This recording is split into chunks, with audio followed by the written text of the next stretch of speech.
ओम नमः शिवाय। स्वागत है आप सभी का हमारे चैनल माइथोमैस्टिक भारत में। आज हम इस वीडियो के माध्यम से सुनेंगे दूसरे अध्याय का महात्म्य। प्रभु मेरी अगुवाई करे कि मैं उचित ढंग से इसे कह सकूं। नारायण जी बोले, हे लक्ष्मी, दक्षिण देश में एक पूर्ण नाम का नगर था। वहाँ देव सुशर्मा नामक एक बड़ा धनवान रहता था। वह साधु सेवा करता था। एक बार एक बाल ब्रह्मचारी वहाँ आया। सुशर्मा ने तन मन से उसकी सेवा की। फिर विनती करते हुए बोला, हे संत जी, मुझे ऐसा उपदेश दो जिससे मेरा कल्याण हो और मैं मोक्ष पद को प्राप्त करूं। तब बाल ब्रह्मचारी बोला, मैं तुझे श्री गीता जी के दूसरे अध्याय का पाठ सुनाता हूँ, तू श्रद्धा से सुन। हे प्रभु, क्या गीता जी का दूसरा अध्याय सुनने से पहले भी कोई मुक्त हुआ है? तब बाल ब्रह्मचारी ने कहा, मैं तुझे एक पुरातन कथा सुनाता हूँ। एक अयाली वन में बकरियां चराता था और मैं वहाँ भजन किया करता था। एक दिन अयाली रात में बकरियां लेकर घर को चला। मार्ग में एक सिंह बैठा था। एक बकरी सबसे आगे चल रही थी। उसे देखकर सिंह भाग खड़ा हुआ। वह अयाली यह अचरज देखकर बड़ा चकित हुआ।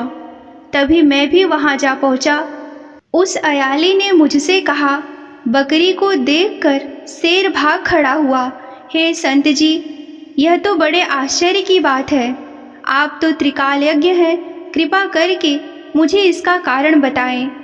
मैंने कहा, हे अयाली, पिछले जन्म में यह बकरी एक डायन थी जो सुंदर पुरुषों को खा जाती थी। यह शेर पिछले जन्म में फंदक था, इसे भी डायन ने खा लिया। इस जन्म में वह डायन बकरी बनी और फंदक शेर बना। शेर को पिछले जन्म की बात याद थी, इसीलिए बकरी को देखकर उसने समझा कि वही डायन रूप बदलकर उसे खाने आई है, इसीलिए वह डर कर भाग गया। तब अयाली ने पूछा, मैं पिछले जन्म में कौन था? मैंने कहा, तू चंडाल था।